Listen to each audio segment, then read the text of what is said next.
Hello there, ladies and gentlemen, and welcome to another episode of CookieCast. Today on CookieCast, it's Getting Over.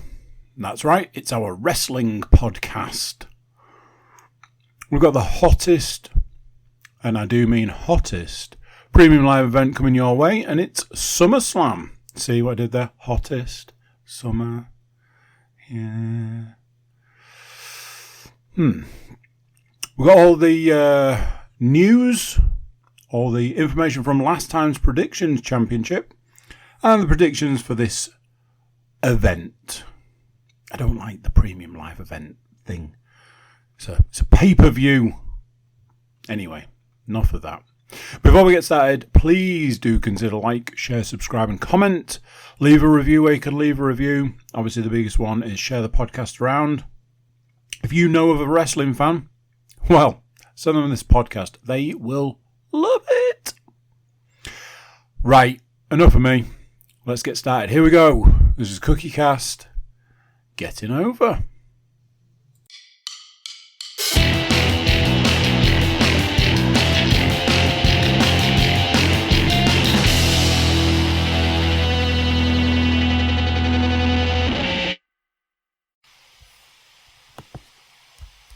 Recording in progress. Recording is in progress. I have started. There are wrestling belts behind me. It can only mean it is time for the latest instalment of Getting Over on CookieCast. If you're brand new to the podcast, welcome on in. Pull up a seat. Go and smash that subscribe button while you're at it as well, and you won't miss a future episode, or indeed any of the other good stuff that we've got on CookieCast. The F1 podcast, perhaps. Someone say football podcasts on the horizon.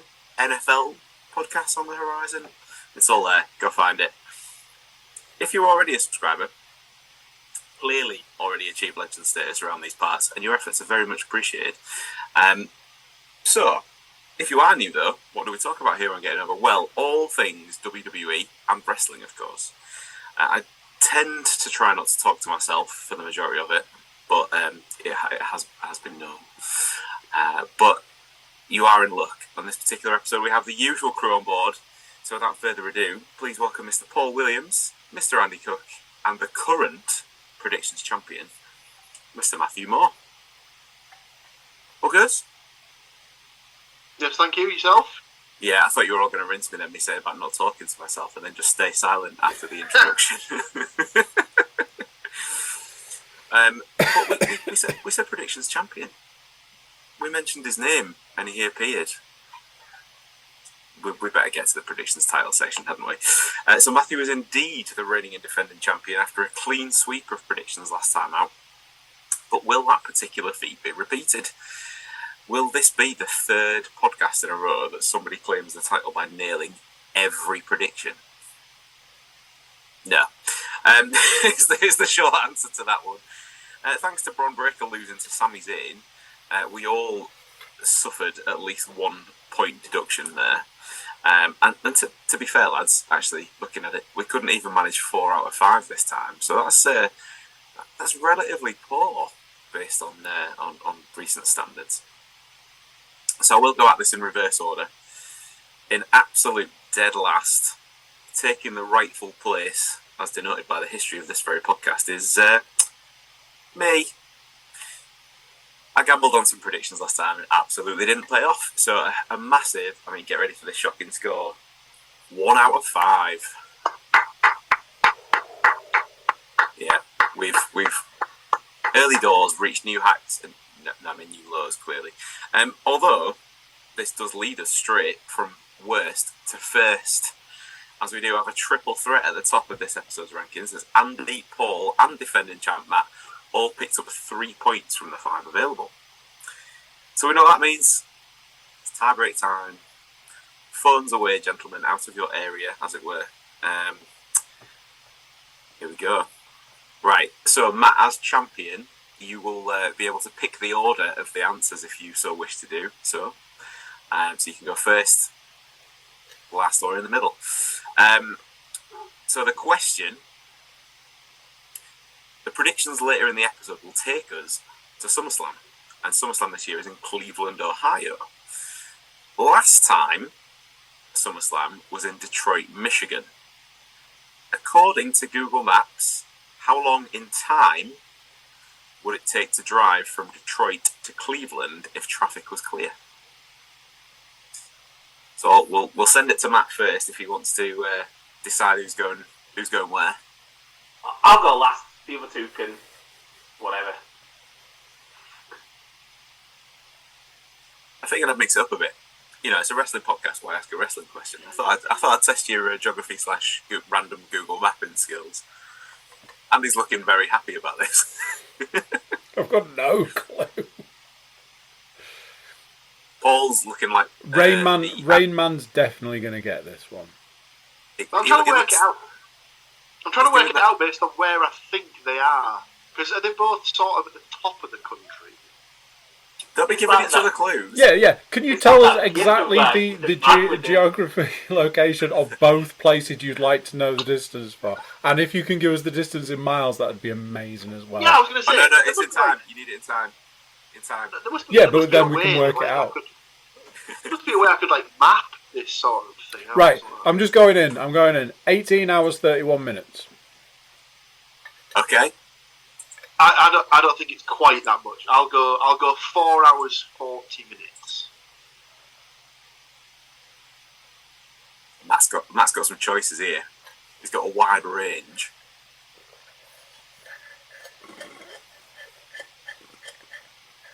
I'm going to go 13 hours 57 minutes. You're gonna absolutely be disgraced by this one. So Andy said how many? 18 hours, 31 minutes. Okay. No. Matt said 13 hours something. 57. No. Paul said 4 hours something. 4:40. Paul is the closest because actually it's only 2 hours and 44 minutes. Wow. So they're really close. Then. So Michigan and Ohio must. Actually, is that a rivalry in college football? Yeah. Michigan versus Ohio State. Yeah. Well, unfortunately, I feel like that's just Paul rubbing salt in the wounds as he has just claimed the victory. So I was working off the principle of anywhere in the UK. So even if you go from the tip of the very northernmost tip of Scotland to the most southern point in Cornwall, it still only takes you 8.5 hours, 10 hours max or something like that. And in the States, you could be driving for 10 hours and still have not left one of the states. So I know some people that drive here and could drive for 8 hours and not have left a car park in that time based on their. But those people shall remain nameless, as it were. So Paul takes the title, predictions title, for the first time ever with a geography question, I guess. So from there, we will dive into the news. The news was a little bit lacking, if I'm honest, this time around. Not really that much seemed to happen. It seemed different, certainly, since the last time we were on. However, MVP seems to have announced that his deal has come to an end. It's been widely reported that a few contracts are coming to an end in mid-August, and MVP kind of confirmed that departure with a recent string of Instagram posts. On his post dated the 25th of July, he admitted that he only came back so his baby boy could see him wrestle in a WWE ring. And he did that by coming back for the Royal Rumble. And then he got an offer to stay on as a producer / commentator for a while. Then, I'm not sure if you've heard of it, but this very small event called COVID happened. And he ended up being one of the main on-screen characters to help carry the company in the PC era when they were all stuck at NXT, basically, doing Raw in front of nobody for months and months and months. And that was when we saw the formation of the Hurt Business with Bobby Lashley and friends. On one of the posts, it kind of caught me off guard because I knew they were a very prominent faction during that time, but he noted that on one episode of Raw, he was featured in 9 segments. Not saying that only 6 of them possibly turned up for work that day. But 9 segments. It must be some kind of record, that. he did sign off that same post with "What a ride," and then seemingly jumped in his ride, toddled on down to Josh Barnett's Bloodsport, and issued a challenge for their next event. So, in his speech at that time, he did reference not working for the other company again, not mentioning WWE, but seems to be done. Thoughts on MVP and indeed his last run, I guess, possibly WWE wise. He's a bit of a strange one for me because he obviously came to wrestling late, didn't he? Because he was a convicted felon. And was the story that he actually trained to become a wrestler whilst he was incarcerated, or he got his start whilst he was doing that, or maybe it was like the fact that he trained because obviously he had nothing else to do whilst he was in prison, so he just lifted loads of weights and stuff like that. So whilst he only seems to have probably been around for 20 years or so. He was prominent early 2000s, wasn't he, on WWE with the whole MVP Matt Hardy kind of stuff, I remember. Yeah. I remember when he first came in and there was like this big kind of build up and all the kind of vignettes, and then he came out in that outfit with the long, his standard MVP kind of outfit with the long sleeves, and you think, are you wearing a bodysuit under that? And you're just like, immediately like, no. I was just immediately like, no, I'm out. I was just like, no, this isn't. And obviously, I think his second, I don't remember much of the first one, but his second one's been surprisingly good considering he's only going to be a one-off appearance, and then, obviously with the Hurt Business and the continual retread of that, but, I still feel like they left money on the table there by not going at it properly the second time around. They kind of teased it too often and didn't ever then go in two-footed. They then left him with Omos, who seemingly has been hung out to dry on the world's largest washing line at this point in time, because he's not been on TV for a very long time, has he? It's very strange that a wrestling company doesn't want to use someone who can't fucking wrestle. Well, I think he will be the flag bearer for the passing of the torch from Vince McMahon to Triple H, in the sense that he's very much a Vince McMahon guy, can't do anything, but he's huge. And now it's the guys that can work that are seemingly getting more of the chances. So, but yeah, as we mentioned, the Hurt Business, one of the other people who's rumoured to have an expiring deal in the coming weeks is none other than good old former WWE champion Bobby Lashley. So, Hurt Business reunion in AEW, anyone? Will they take that money off the table and try and rehash it their own way? Well, Cedric's still under contract, isn't he? Yeah, he's doing some NXT business right now. So technically it would be 2/3 of a shirt business. So what's that? A vest business? Yeah, but they are going to the t-shirt company, don't forget. Yeah, true. I mean, it's the easiest layup ever, isn't it? For AEW, obviously Lashley's a big enough name where you'd imagine that Tony will be straight on the blower, and if he comes, you'd imagine the rest will follow.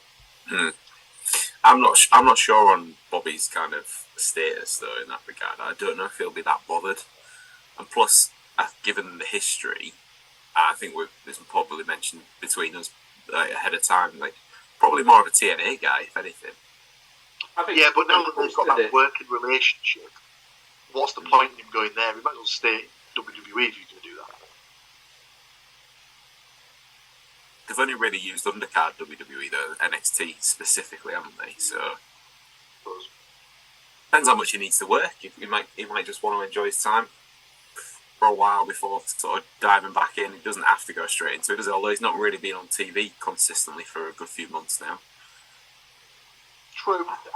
I think he'll go back to TNA. I think if someone said Bobby Lashley, I think I'd think TNA before anybody else, really. I think that's where he's had his most success and where he's got to the top of the tree, as it were. I don't know. Sorry, but Sorry, yeah, he's been successful in WWE, but he's never been like world champ. Well, it's been a long time since he's been world champion. Whereas TNA, he's like one of the flag bearers. It's like Christian kind of, goes to TNA. I just don't think Lashley fits into AEW as well. Would be the other side of that.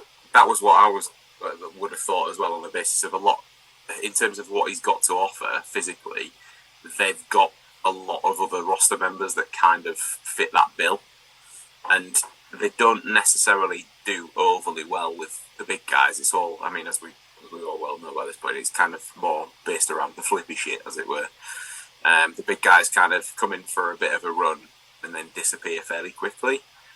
And I don't know if he might not. Again, that might be perfect for him. He might not want a long-term gig, maybe, but I just can't see it. I'm kind of with you on that, Matt. I think TNA is probably more likely. But yes, we mentioned working relationships. We mentioned TNA invading, I guess, NXT. It's been a little bit more invading going on. I don't know if you guys have seen, because the wave of previously released talent have now gone past their 90-day no-compete clause, and good old Jinder, or Raj Desi, as he now is, invaded GCW. Turned up and applied the camel clutch to multiple wrestlers. I think Effie was probably amongst that group, seeing as Cardona seems to be against him at every turn at the moment. But Matt Cardona, the artist formerly known as Zack Ryder, is the current general manager for GCW. Came out acting all enraged, asked him who gave him the authority to be there and take out half of the roster, and then turned on the microphone and said, "Oh yeah, that would be me." So there's a bit of a heel turn for Cardona as well. It's quite fun to watch, but we'll see where that goes. I'm not massively up on GCW, but I suppose it'll get some eyes on the product. I've already seen that bit, and kind of that's kind of proved the point, I guess. I just wonder who else will turn up there now.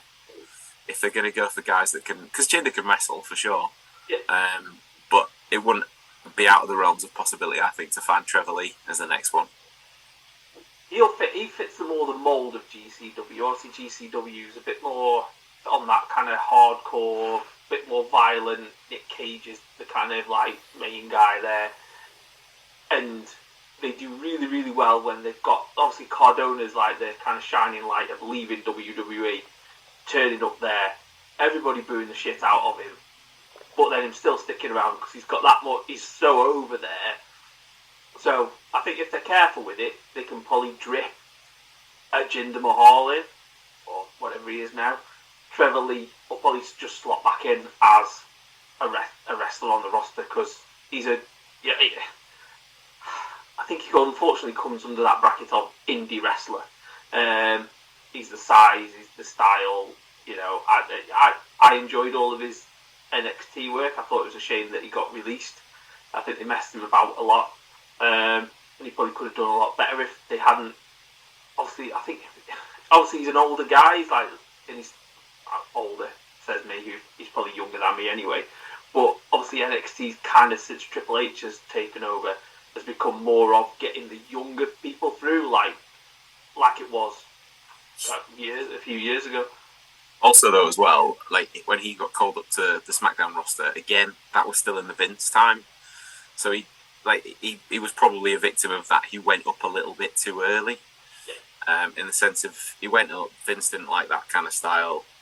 He got kept off TV for a while, and then it was really probably too late by the time that Triple H got his claws into everything, to kind of rescue that particularly same character, because it only really appeared on live events from the stuff I'd seen, and it hadn't even really been using the old Cameron Grimes or any of the old Cameron Grimes gimmicks. He literally just turned up with the name, had a match, and jeffed off again.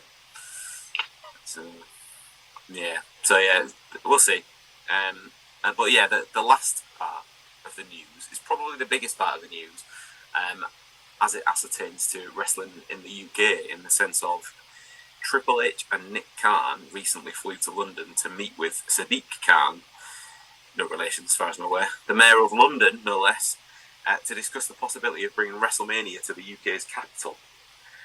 Whilst the talk seemingly went well, nothing has been confirmed, so it seems that probably more talks will need to happen to turn that particular pipe dream into reality. But can we actually see it happening? WrestleMania in London. I mean, it left the lips of John Cena about a year ago. That's kind of probably where it's all come from. Still, it's kind of sparking a bit of rumor and innuendo, as probably would be said somewhere else. I'm not sure. What about you guys? I get the feeling it will happen.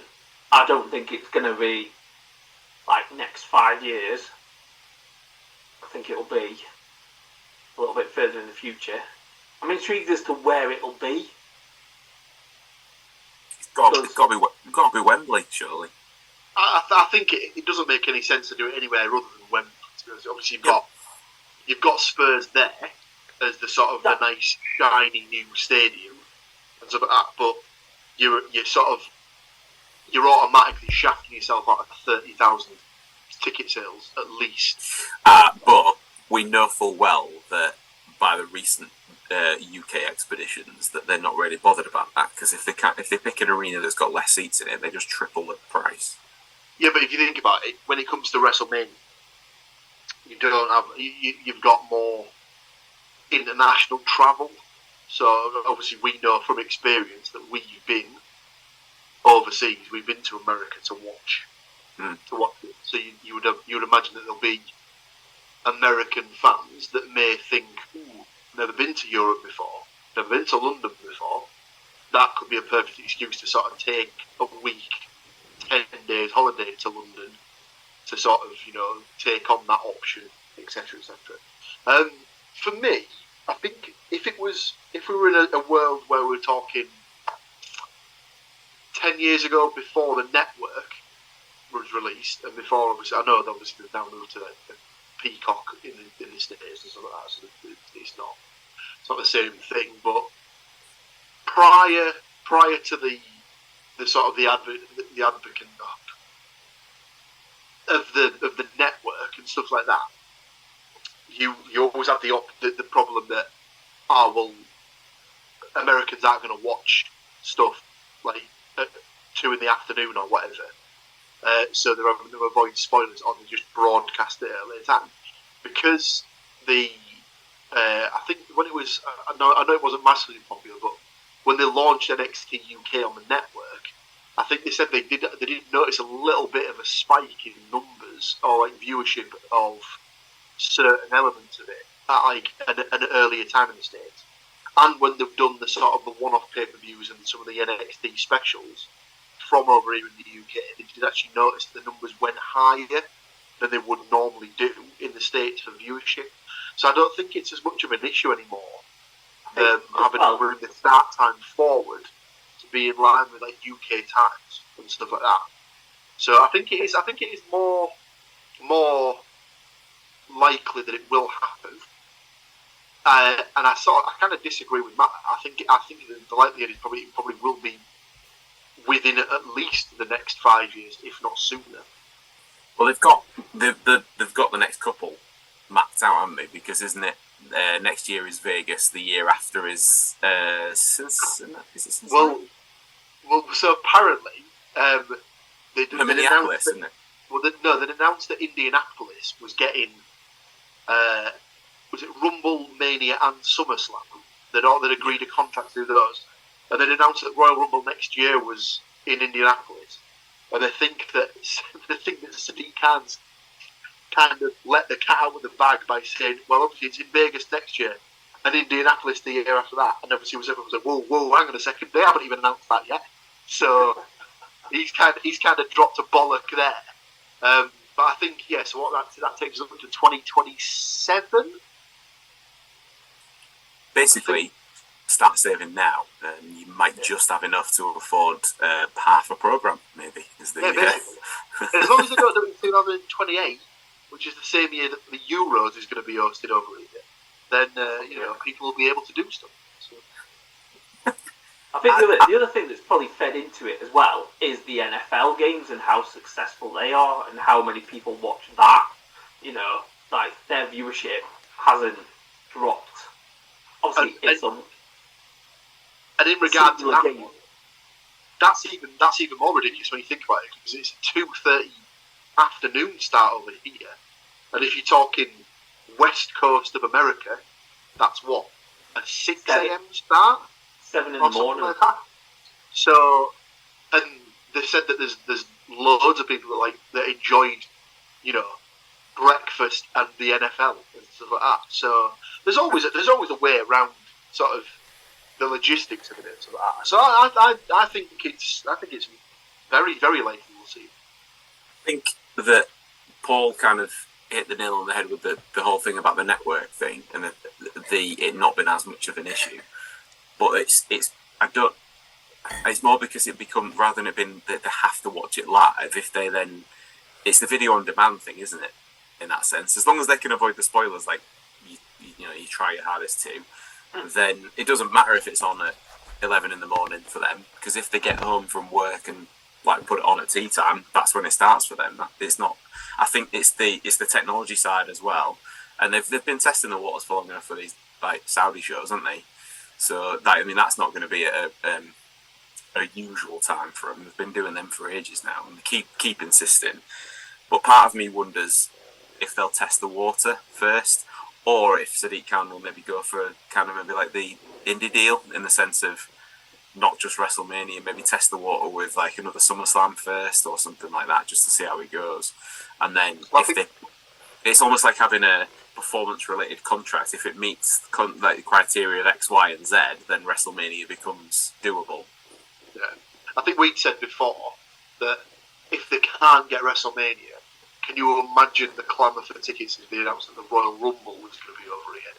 That would be unbelievable. But again, that's another one that in the States they've started doing in the baseball stadiums and stuff, innit? So it needs to be huge. Cardiff would be a great one for that. Yeah, it's a bad time of the year. That's the only thing I'd say about Royal Rumble. You can't. You'd struggle to do it in a stadium outdoors. You'd want Cardiff. Cardiff would be the ideal place for that, because you can shut the roof. Because of course, Wembley, as I found out, because common sense would dictate that Wembley's roof would fully shut, being as it's in England. It doesn't. So that is just, Christ almighty, that's just a whole other discussion for a different podcast. But yeah, so yeah, they could do. I suppose the indie deal does set a precedent for it. Of all right then, 3 pay-per-views over 3 years. What do you want to do? Okay, it culminates in WrestleMania. We have Royal Rumble first, or SummerSlam, and you kind of dot it around and you keep everybody happy, the Spuds and whoever else that wants to be involved, kind of thing. And they're going to set, if they don't do something stupid like they did with the last pay-per-view in Glasgow and price people out of the market, they'll fill a 60,000 seater football stadium like that. You've got, like I said, you've got Americans that'll come over, you've got all of Europe that'll come, because it's an easier flight to make, so you should be able to sell out a football ground twice, a smaller football ground. You'll have the 60,000 seats plus all the extra room on the pitch as well, won't they? So that 60,000 maybe becomes 80,000, and then that is WrestleMania crowd standards. Yeah. So, lovely stuff. So, well, maybe a little bit of optimism on that one. Maybe a little more optimism than I somewhat expected. Obviously, it goes without saying, start saving, road trip. But yeah, for this part of the podcast, we will just take a very, very, very small break. You won't even notice. And then we will be coming right back to you, straight into the SummerSlam 2024 predictions. So, don't touch that dial. We will be right back. Recording in progress. See, for what those of you on YouTube don't realise, we came back in mere seconds for you guys. Paul's been sat pointing at his screen for the last half an hour, and the poor lad has now pulled a muscle in his right arm that is going to cause some severe pain. But he's going to battle through that pain, and we're going to get right into the SummerSlam predictions. So, as I mentioned earlier, thanks to the medium of the tiebreak, SummerSlam comes to us from the home of the Cleveland Browns, Cleveland, Ohio. This is going to be the 37th annual SummerSlam, but the second to emanate from Cleveland. The last one was in 1996 in a not very small, but a much smaller venue than the football stadium, as it was at the then Gund Arena. As always, the match card information is taken directly from WWE.com, and the information is correct at time of recording. But as I always say, card is subject to change. So we have 7 matches on the slate this time, an increase from the usual 5 of late, but I guess this is Triple H's way of emphasising the importance of the historical Big Four. SummerSlam's set to go to 2 nights, I think, as well from next year? SummerSlam? 2 nights, I think. So we're gonna have to have more matches at that point. Of the 7 matches, 6 of them are title matches. But will we actually get some new champions? Well, let's get to what we think. I'm going to go through them one by one this time. So we're going to start with the Intercontinental title match between Sami Zayn and Bron Breakker. So, ultimately, the rematch that we missed out on last time. Can we get it right this time, maybe? The match last time around, Bron absolutely dominated Sami at times during Money in the Bank, as expected, but the wily veteran found a way to win and retain his title. This has only infuriated Breakker further, who hasn't stopped in his pursuit of gold, and if Breakker loses again, I would suggest that this is probably the end of that particular push. Not wishing to sway you any particular way, because we all got it wrong last time. Also as well, though, if Bron does win, what becomes of Sami Zayn? He set the world alight at WrestleMania by defeating Gunther, the longest reigning Intercontinental Champion of all time at 666 days. But this hasn't really been the most memorable Intercontinental title run since that day, obviously. So, very simple question. New champ or new chump for Bron in Cleveland? I will go with Andy first, if that's all right. Bron Breakker to take the win and the title. Okay. He's going the same as last time. He's willing to die on that hill. Certainly am. Okay. Paul? I think if I went back through my predictions for the Intercontinental Championship matches since WrestleMania, I'm pretty sure I've had Sami Zayn losing every single match he's had. So it would probably make sense to have him to retain this time. So that seems to be the year of the trick. But I will also go for a Bron Breakker win, please. Okay. In the book, Mr. Moore? Oh, he's on mute. You're on mute. People didn't get to hear me swear there as well. I've gone for Bron Breakker as well. I mean, yeah, if he doesn't win, we just might as well bin it off, kind of thing. He needs to win. They put like a lot of kind of effort into him, making him look like an absolute kind of stud.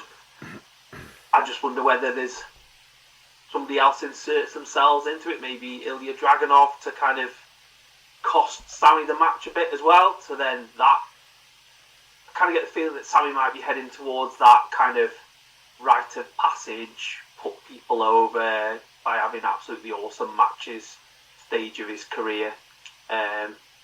So yeah, possibly Bron Breakker to win. Bit of interference from Dragunov that costs Sami the match. Bron Breakker looks awesome, but Sami doesn't look completely shit at the end of it. I have gone the other way to all of you. Not like that. Not that kind of podcast. I've got a Sami win, but it's a similar theory to Matt in the sense of I think this is Dragunov is how they extend it. So Dragunov pretty much got killed by a spear on the outside of the ring a couple of weeks ago. It was a really weird ending, that match as well, because the spear is used by so many people on such a regular occurrence. For it then to end in a knockout victory effectively was different. But I think Dragunov comes back and inadvertently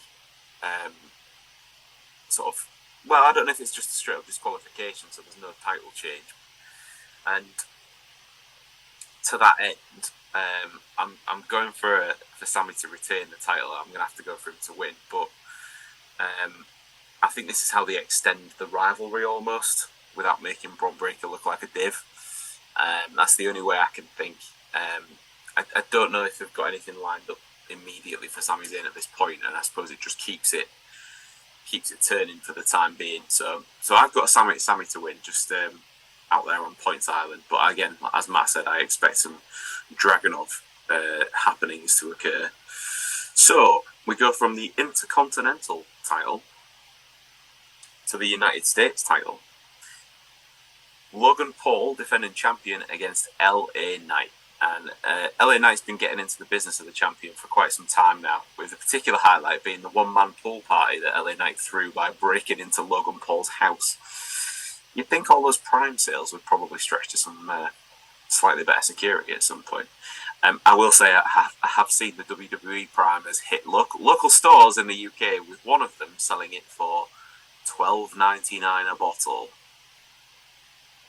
I think the phrase "fuck off" has never been more appropriate. So yeah, Knight does own a pinfall victory over Logan Paul. He pinned him in the Money in the Bank triple threat qualifying match, albeit with a slight assist from New York Knicks player Jalen Brunson. So in a way, he's kind of owed a title match at the very least. And so it's been scheduled for this coming weekend. SummerSlam, the Battle of the Loudmouths. We've got Logan. Will he retain prime position in the US title division? I went there, Paul, just for you. Or will we be all saying yeah to the new champion? We started with Andy last time. Let's move it one along. Let's go to Paul this time around. I mean, so I'd seen something on Twitter earlier today where it said that apparently the higher ups at the WWE were incredibly happy and pleased with the way that Logan Paul's put over the company and the way he's held himself since he's had the United States Championship, since he beat Ray at one of the Saudi shows last year, I believe. Mm-hmm. Yeah. It was a November one, I think. Something like that. They even went on to say something like he's already the fourth longest reigning champ in the history of the belt, WWE wise. He's defended the belt twice. So it's all well and good saying, oh yeah, he's been really good, he's brought loads of eyeballs to the product, etc., etc. Yeah, but he's kind of Brock Lesnar, hasn't he? So I think whilst that's all been well and good, and yeah, they've had a nice bit of exposure for the title and stuff like that. I think it's about time that we had that belt represented a little bit more regularly on TV. So I've gone for a LA Knight win. Okay. You are in the book for LA Knight. I have also gone for LA Knight on this one. Again, it's a similar situation, I guess, to the Bron Breakker thing. We've had it time and time again where he's been within a coat of paint away from a title, and it's getting a bit thin on the ground now. It's time. He's got to win a title. He has to win a title, and I think he is just the guy for that United States title. As Paul said, it would be on TV week in, week out. You wouldn't be able to miss it because everybody hears him before they see him on TV. So it's why not? But yeah, title change on that one for me. Andy. Now, you gentlemen know that this is possibly one of my favourite or least favourite subjects, depending. This time out, it is one of my favourite subjects because I absolutely have the title change in hands, and I will rejoice in the streets, probably naked, at the point in time that it happens, so that we don't have to go through this time and time again. It's overdue, and hopefully this will be certain people just riding off into the sunset where the sun burns them to a crisp. I've got him down for LA Knight, ladies and gentlemen, just in case that didn't come through clearly enough. So that's the three of us so far sat on LA Knight. Matt, where are you going? I've also gone LA Knight. I just think it's that, like, you know, he's in danger of running his course and turning up in AEW in a few months' time, depending on his contract, because he'll end up nowhere if he doesn't win something soon. Yeah, and no doubt the other one and his dickhead brother will turn up at some point, kind of Rumble time, which will be really, really annoying. Both are, might as well write it down now, they'll both be in the Rumble or something like that. And the other one is more annoying than this one. So I think that it's one of them. They've got the prime contract for the sponsorship on the premium live events with the bit in the ring and the bit on the turnbuckles. So he doesn't need to be there to further his own cause, really, at this point. That deal's been secured, and as Andy said, he can ride off into the sunset for a good long time now and not have to worry about it. So hopefully that'll come to fruition. So we will move from one of the men's titles to one of the women's titles, and we've got the WWE women's title on the line with champion Bayley defending against Nia Jax. Nia has entered the women's title picture following her victory in the Queen of the Ring tournament a couple of months back in Saudi. Bayley's been champion since WrestleMania after defeating Io Sky, most recently defeating Piper Niven in Glasgow to retain that title in front of the partisan Glasgow crowd. These ladies also have a history dating all the way back to the NXT days where they faced off at NXT TakeOver London. That then goes through to SummerSlam 2017, where Bayley was scheduled to compete, only to be denied the opportunity by an injury sustained in the build-up at the hands of none other than Nia Jax. Bayley has recently branded Nia Jax as big, clumsy, and reckless. And as soon as I saw that, I was like, Matt's been on the writing team. I wrote that for her. On SmackDown in the build-up to this weekend, we had those cutting words, but she was only saying what Matt had written down, and probably what the majority of regular fans would believe. But they've got this situation now where we'll come to Gunther shortly. They've got a Queen of the Ring and a King of the Ring. Winning those tournaments this year for the first time ever means that they get a title shot. So are they going to crap all over that by not having the Queen of the Ring win the title, or the King of the Ring win the respective title, or are they going to see it through so they can use it further down the line for footage? Or is Bayley going to get some revenge for her previous injuries? Don't forget that there is a way around this, because after Drew massively cocked up at Money in the Bank by burning his briefcase, Tiffany Stratton hasn't. So she could be lurking. So we could have the situation where the Queen of the Ring does win the title, but isn't holding it by the end of the night. So it's either going to be this time around, it's going to be a Bayley retain, Nia Jax winning the title, or potentially Tiffy time. Which way are we going this time? So it was Paul last time, so we'll go to Matt this time. I've gone Bayley. I've forgotten the Queen of the Ring thing because they haven't really mentioned it. Would be the kind of thing. It's not really been like a thing, and I don't think there'll be a Money in the Bank cash in because both of them done within weeks of the PLE or whatever they call it. Is not the way they do things.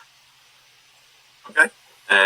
You are in the book for Bayley. I am actually going the other way on this one. I'm going Nia Jax. I think that because it's the first time ever, they'll run with that so they can use the footage. That's the entirely why I slipped it in there, and that's probably a shock to nobody that I've come out with that prediction after the build-up. But yeah, Nia Jax for me.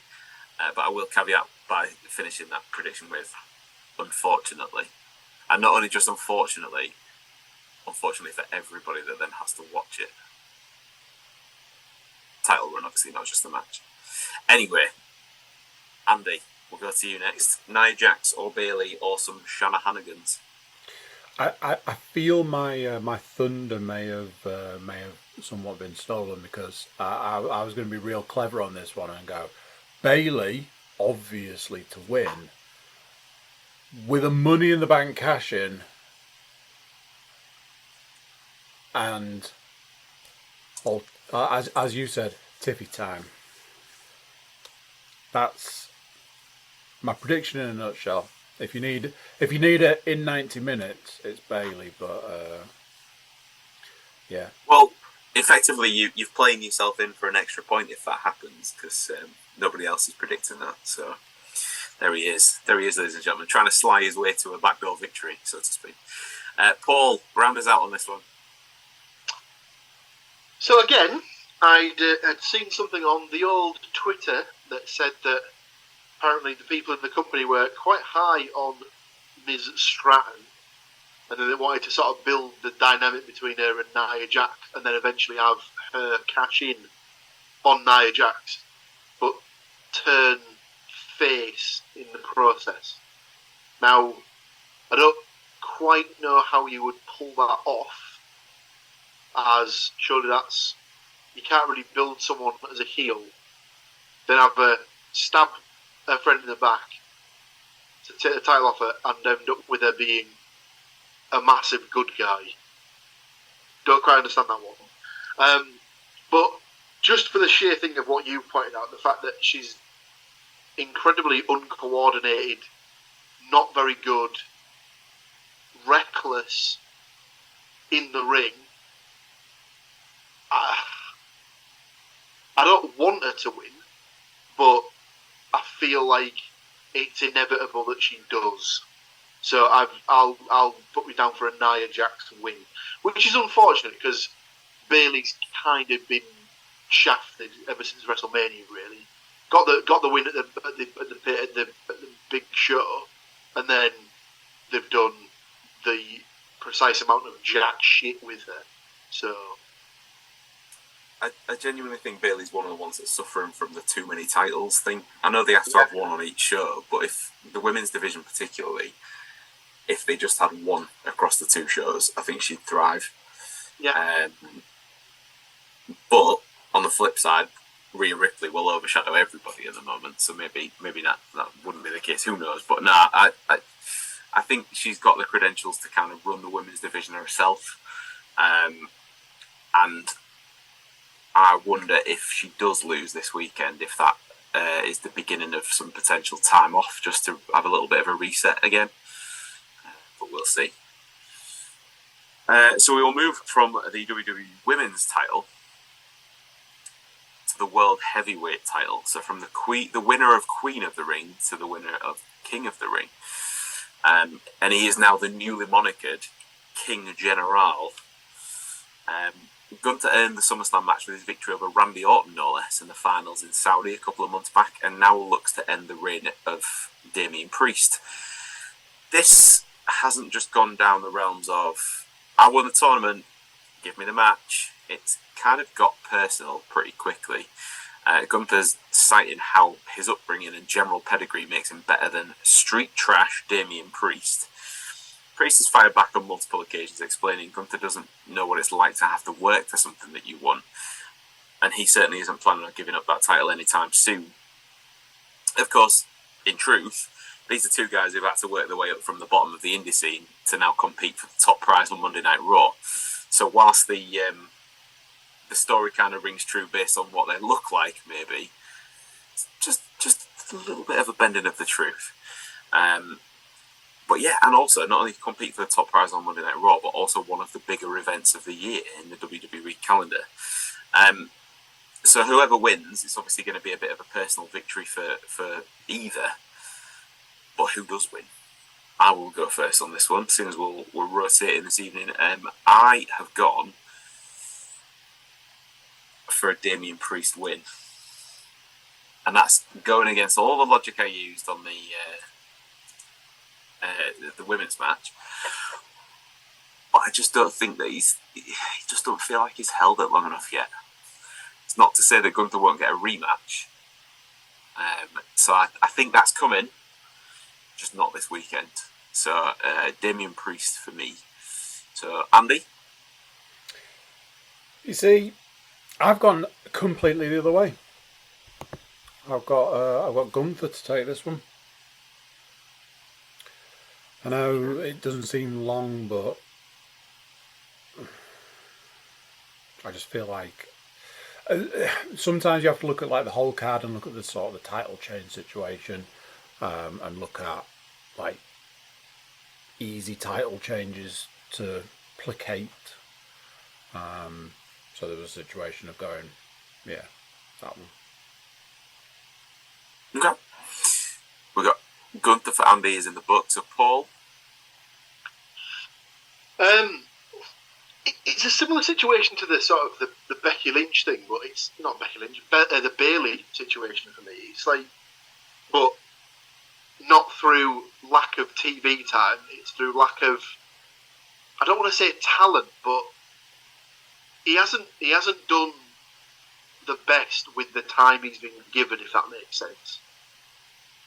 I don't think he's really sort of grabbed the sort of the nettle, as it were, to sort of make himself the top guy. He's kind of allowed the Drew CM Punk storyline to sort of overtake it as the main story on Raw, and he almost feels a bit like an afterthought for that. So originally, I was going to go for a Gunther win, but given the fact that is it next month we've got Bash at Berlin,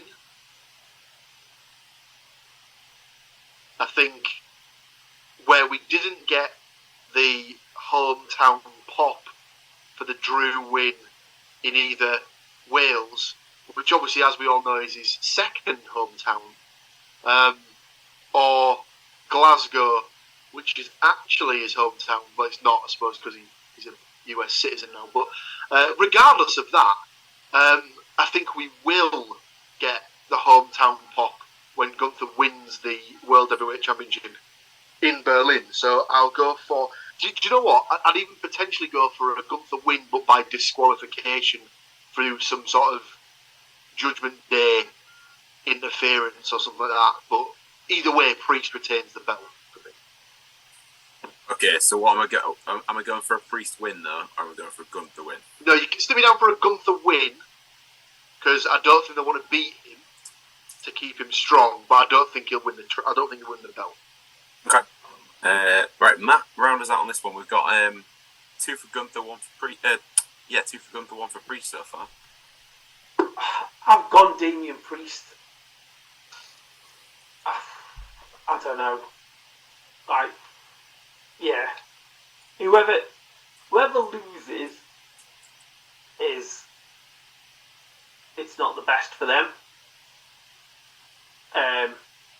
Unless they can make it look good.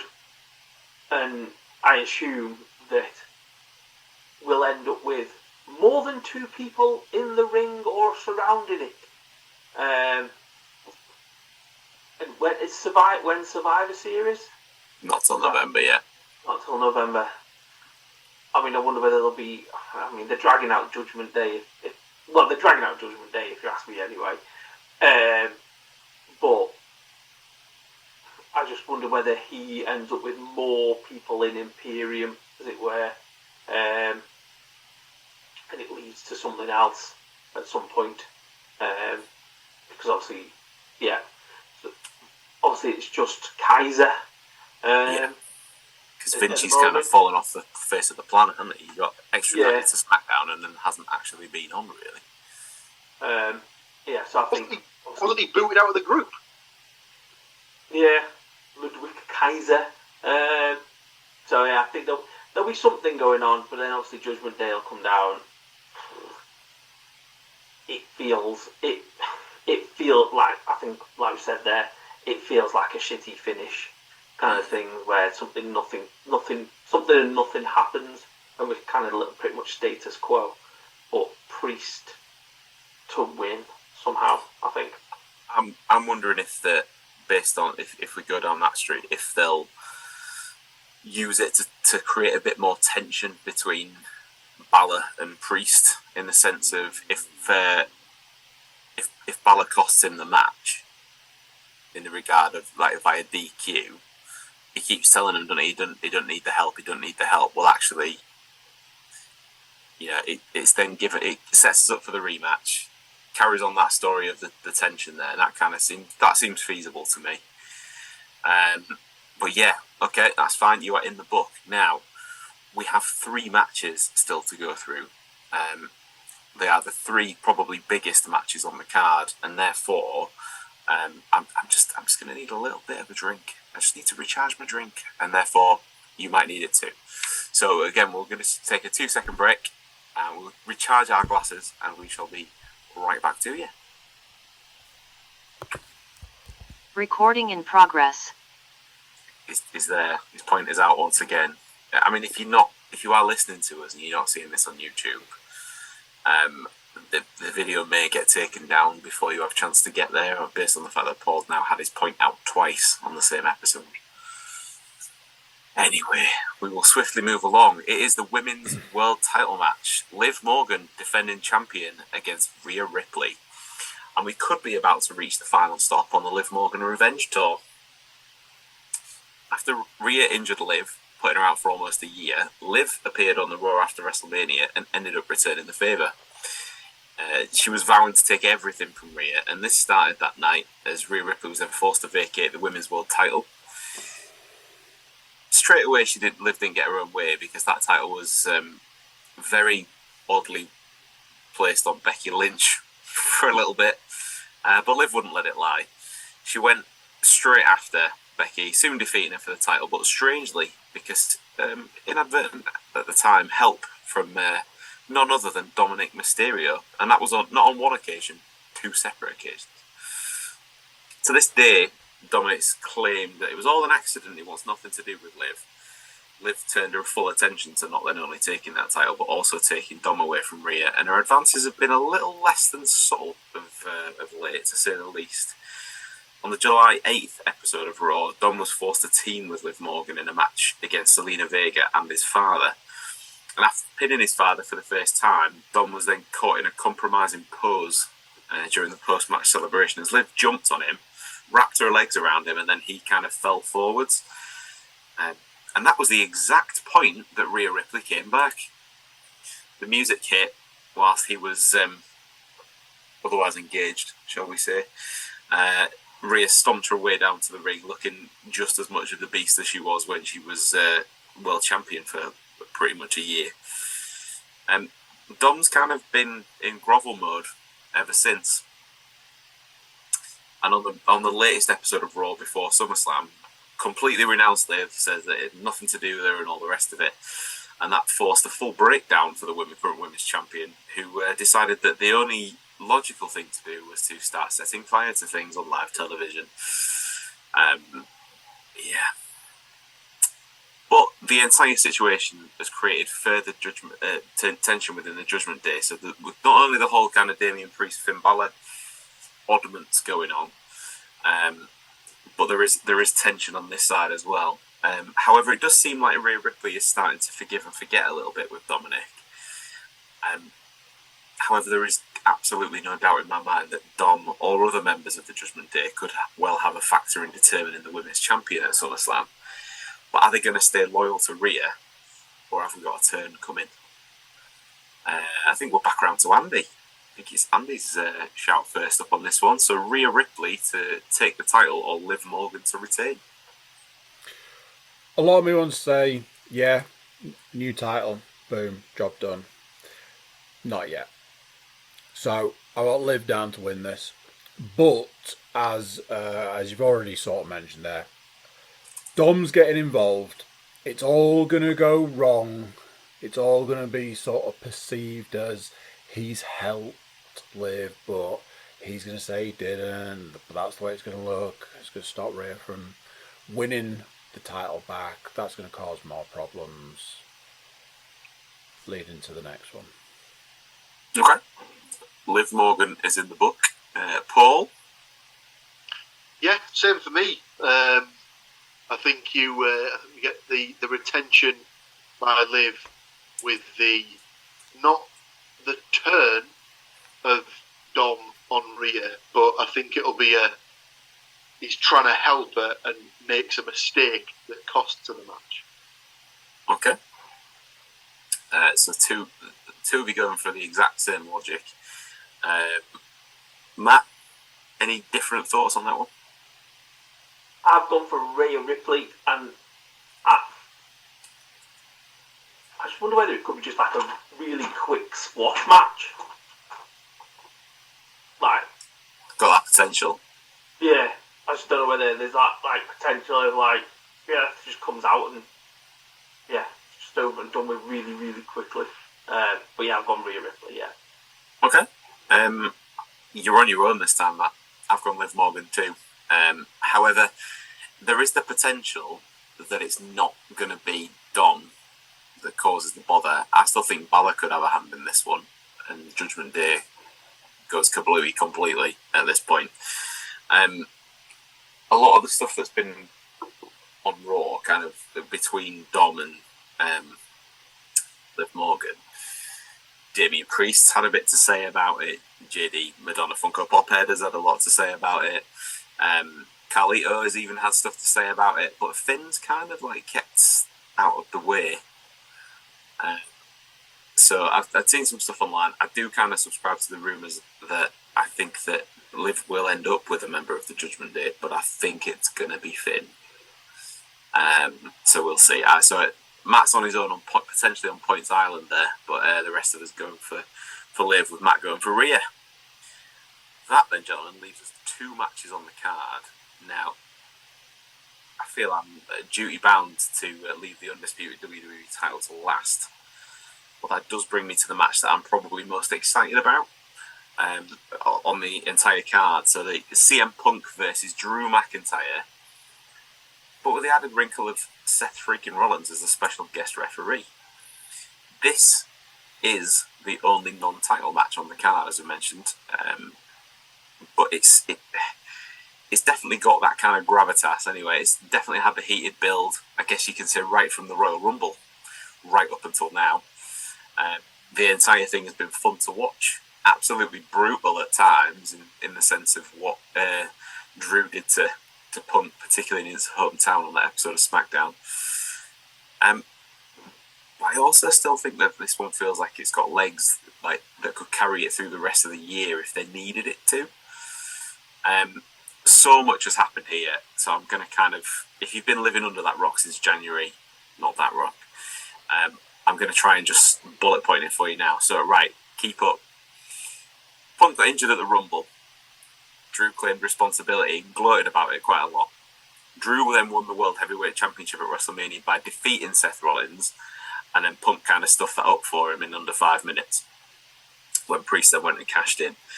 Drew lost his rematch in his home country, no less, thanks to Punk. Punk was beaten to a pulp, like I say, in front of his hometown by Drew. Drew won Money in the Bank, cashed it in on the same night, and then lost that, thanks again to Punk. And then now that kind of brings us to where we are now. That's kind of the bullet point version, right? But I guess, yeah, we have added Seth Rollins. He's got issues with both of them. You may remember Punk's return at Survivor Series last year, where it was War Games had just finished, and Rollins went absolutely batshit crazy at the mere sound of Living Colour playing in the speakers in the arena. That kind of never really got resolved. I feel like that kind of would have been the WrestleMania match. So there's legs in that sort of part of it as well. He has kind of said that he'll call it down the middle because he hates both of them. My main question about his refereeing will be, will he actually referee in the outfit that he wore on Monday Night Raw this past week? If you haven't seen it, go and look it up. Becky Lynch may no longer be on WWE television, but her clothing certainly is. Particular shout out, so not only did he have the poofy sleeve zebra shirt on, but he had gone the whole hog and even had zebra print shoes on as well, which were pretty spectacular. So yeah, we've got a bit of a grey area with a referee, a bit of a grey area with, is Drew a bad guy or not? and a bit of a grey area with Punk because he's just fucking old at this point. So, who is it? Is me to go first this time, or is it Paul? Who went for Matt to go? Or is it Paul? Paul to go first. I think it's back to me. Okay. And I'm kind of glad that it is, because I wanted to raise this before anyone else had the chance to. So, if we go back 27 years to SummerSlam 1997. Now, this match was for the world title, so obviously that this particular match doesn't have that particular ripple in it. But it was Undertaker versus Bret Hart with Shawn Michaels as the special guest referee. Now, obviously, it was Undertaker versus Bret, but Bret and Shawn had a bit of beef going on at the time. Bret spat in Shawn's face. Shawn then tried to hit Bret with the steel chair. Bret ducked. Shawn clobbered the Undertaker. But because Shawn had hit the Undertaker, he couldn't really disqualify himself. So I had to count the pinfall for Bret winning the title. And I'd seen that someone had put that on Twitter as a sort of it's got shades of that sort of element to it. So I think that's what they're trying to go for. It's just which way around and which people play which elements of it. I'm not entirely sure. So I think the one that makes the most sense would be that McIntyre goes to piss off Rollins. Rollins swings the chair, hits Punk, and McIntyre gets the win. So then that sets up Punk versus Rollins for further down the line, which they've already teased, and it gives a bit more sort of gravitas to that. Whereas if it was the opposite way, but then the opposite way around opens it more up to the triple threat. Or I don't know. Yeah, swap it. Sit me down for Punk, because I think it then gives more to the sort of the McIntyre just keeps continuously getting screwed storyline. Okay, well, so Paul was really glad that he got to go first, and then I think changed his answer about 4 times by the time we got to the end. And gave us a history lesson in the process as well. What we needed. Okay, Matt, you can go next then. I've gone for no contest because I just think Rollins will just at some point they'll both piss him off, or he'll do something and the other one will laugh about it and say something, and he'll turn around and do something to them and then count them both out.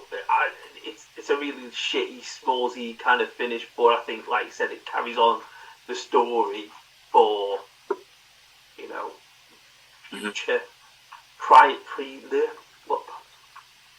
live events or whatever they're calling. Well, yeah, no contest. As much as he was all about calling it down the middle, he did, for want of a better phrase, swing his dick around a bit on Raw this week, in the sense of he made it abundantly clear that he will count 3 when he wants to count 3, and he will count. Sometimes he may count out at 10, he may count out at 20. He is the law kind of thing. So, obviously that was put out as a kind of like, you will listen to what I tell you, but at the same time that kind of, it does sow the seeds of doubt in that regard as well. And I'm guessing then from a no contest result, we go straight full on into a triple threat program. So that works. I am going for Punk, and it pains me as a McIntyre fan, obviously, but I think that they'll go exactly what Paul said. But I think it'll be Punk Rollins for the foreseeable, and leave Drew to simmer in the undercard slightly, turn into a bit of a monster by beating everybody that's put in front of him to kind of get him back up to speed again. So I've got Punk to win this one. Andy, they say, as I am the McIntyre fan, or a McIntyre fan, please rescue this situation. I'm guessing that because of your love for Punk, we may be able to foresee what you're about to predict. So, funnily enough, I saw the exact same thing that Paul was going through. I was like, oh man, I'd seen all the stuff about that. And I think the way it broke it down was the heel comes out on top. So if Drew falls into that category, then Drew should technically take the win. So I've gone for Drew to win with some sort of mirroring that match-esque. You know, probably a chair involved, probably somebody gets knocked out, probably somebody that shouldn't at that point in time. There's going to be an issue, and it'll have to be counted rather than want to be. And then that sets up the, like you say, it reeks of triple threat kind of situation. Cool. Right, I have gone and put that in the book. So you are the only person to pick McIntyre. I'm pleased that I feel slightly less guilty now. So that's happened to me. That's Island. Maybe so. Although Matt has got no contest, and if that happens, then that feels like an extra point right there, just for getting that on your own. So, final match time, the undisputed WWE title match. This time it is Cody Rhodes defending as champion against Solo Sikoa. So with Roman out of the picture since losing the title to Cody at WrestleMania 40, there is a new self-proclaimed tribal chief in town. Solo Sikoa is leader of the New Look bloodline, and he looks to return that title to the family at SummerSlam. Following the departure of Roman, the new recruits to the bloodline have flooded in, with the old blood departing. So Jimmy and Heyman have unceremoniously been dumped out, both put out of action by the new bloodline, and Solo now leads the group consisting of Tama Tonga, Tonga Loa, and obviously they're going to follow suit with the name of it. No, it's Jacob Fatu. They make up the new group.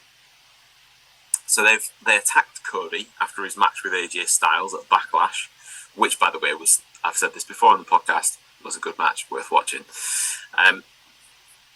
That group then also defeated Cody's team at Money in the Bank in a 6-man tag match. And not only did they defeat Cody's team, the conclusion of that match saw Solo pin Cody to the mat. And that's now ending the title match at SummerSlam. So is Cody going to cling on to the title? Will Solo actually be Solo at ringside? Will the rumours of a Roman Reigns return come to fruition? Where is this going? I think then, therefore, we are around to Matt to lead us off on the final prediction for this podcast. I've gone with Cody Rhodes. I don't like the new bloodline. It just needs to stop now.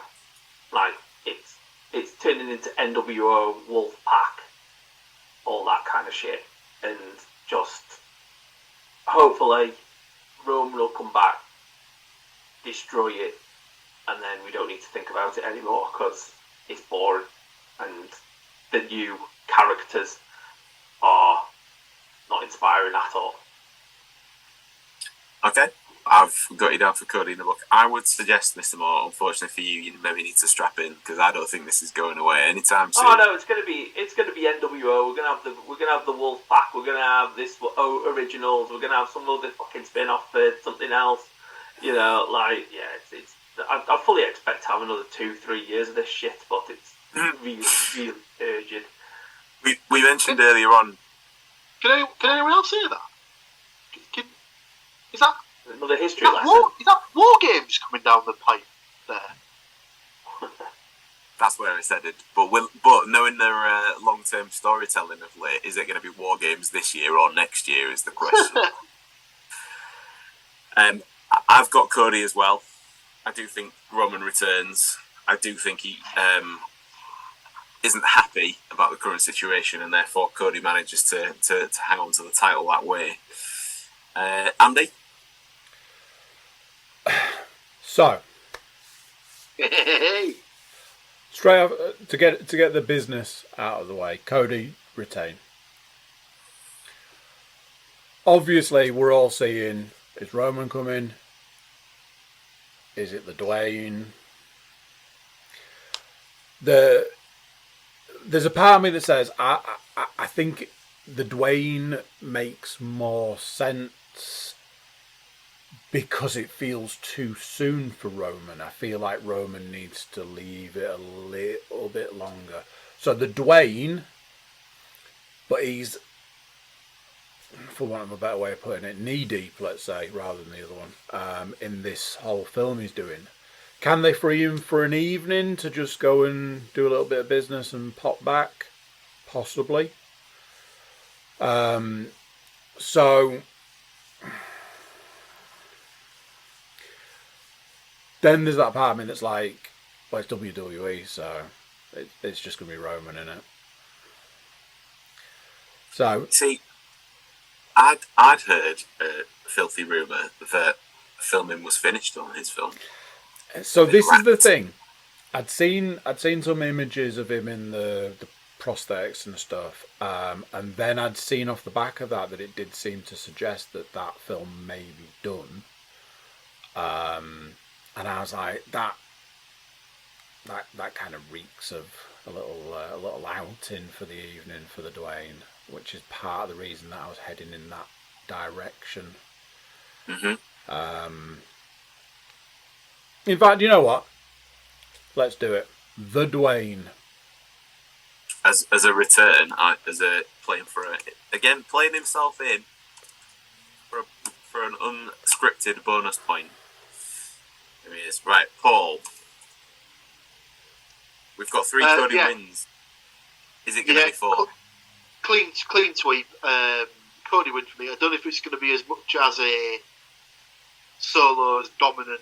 Looks like he's going to win, and then you get the Roman music comes out, and we get the big return like that. But I think it will be that Roman comes out, not to intentionally cost Solo the match, but that will be the upshot of it, and then that gives him the sort of the story to go on from there. The only thing with it though is, what does Cody do after this? Like, off the top of your head, who's the number 1 contender? It's just going to be pinged around in it through the Bloodline show. SmackDown haven't built anybody. No. So, I mean, what? Do we go back to Logan Paul again? Does one of Randy Orton or Kevin Owens just turn on him, and then you get that for the next couple of pay-per-views, sort of like Orton would be my shout. I think that is the way it's going. I think if you mention Logan Paul's name again, I think Andy's going to come round your house and kick your teeth in. But even that's not been built well. It's as good as the booking's been. I think there's an awful lot of dropped balls that have been sort of done. Like one of the women's main titles, the Cody Rhodes reign, whilst he had good matches against AJ, it's not been great outside of that, has it, to be fair? No. But yeah, Cody to return. That's on their booking as well, though, because they put him up against AJ Styles, who's been pretty much non-existent on TV outside of those matches for the last 8 months. Yeah. They tried putting him back with the OC, didn't work. Before that, he flew to Australia, didn't he, to smack LA Knight to get a little... To get a match. Yeah. A little match at WrestleMania, but even then, that kind of whole rivalry, for want of a better term, wasn't very long lived. It was kind of over before it started, kind of thing. Okay, well there we are. Cody's in the book for Paul. Cody's indeed in the book for all of us, and that brings the predictions to a close. Has anybody got anything else they wanted to bring up that they might have spotted over the last few weeks? All good? Okay, so that does indeed bring us to the end of episode 66. Order 66, no less, of Getting Over. So I will thank you very much for joining us once again. Appreciate you tuning in. And as we said at the start, if you haven't yet, just go and click on that subscribe. It's free. Everybody loves some free. But yeah, thank you very much, gentlemen, for joining us as well. And enjoy SummerSlam this weekend, and we will see you next time. So there you go. What do you think of that? Another one done. Another one gone. Another premium live event in the bag. Thank you for watching. Thank you for listening. Thank you for being here. Couple of things. Couple of bits of business. Number one, if you want to get your predictions in, get them into us before the first match kicks off. And if you do, and you beat us, or you tie with us, or even if you just score a point, we will send you a prize. Also, special bonus prize this time round. Little quiz question for you. If you can tell me how many different drinks I drank on this podcast, I will send you a very special prize. Very special. Also, a little bit more business. Please, please, please do think about, click that like button, subscribe if you already haven't, share the podcast around, leave a review, and check out the website, thecookiecast.com. There you'll find social media links and a button for you to send us your predictions. That's right, it's an email button. Click it, generates an email, sends it straight to us. There we go. That's it. All done. Thank you for watching. Thank you for listening. Thank you for being here. Until next time, I'm going to say bye, and I'll see you then. This has been another episode of CookieCast. If you enjoyed this episode, please like, share and subscribe.